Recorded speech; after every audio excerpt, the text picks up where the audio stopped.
આજે સિયોરીની બાજુમાં કુંવારવા ગામ ભારતીબેનના ઘરે આવેલા છીએ અને ખરેખર ઘણા સમયથી અમે જે પણ દીકરી હોય યા યુવાનો હોય સમાજ માટે સારું કામ કરતા હોય, પ્રેરણાદાયી કામ કરતા હોય એવા લોકોને અમે પ્રમોટ કરી અને એવા લોકોને અમે સહકાર આપવા માટે તૈયાર બેઠા છીએ. એવી જ ભારતી જે મારે તો દીકરી સમાન કહી શકાય અને બહુ સારું કામ કરી રહી છે. ખરેખર આ મને આજે ગિફ્ટમાં આપ્યું છે, પહેલાં તો એનો ખૂબ ખૂબ દિલથી આભાર માનું છું.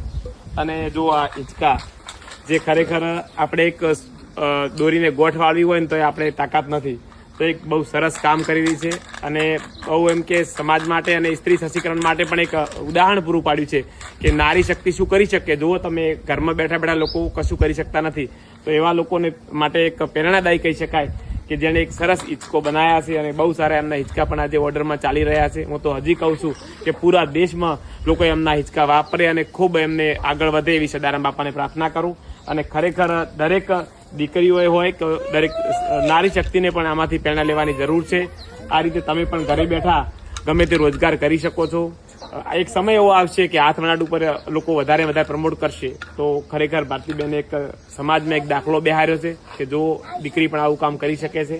અને દરેક યુવાનોને પણ વિનંતી કરું છું, મારા સમાજના અને ગુજરાતના દરેક લોકોને, કે તમે પણ આ બેનને બહુ સપોર્ટ કરજો. એમના હિંચકાની કિંમત ભલે 10,000 રાખે તો તમે 11 આપજો.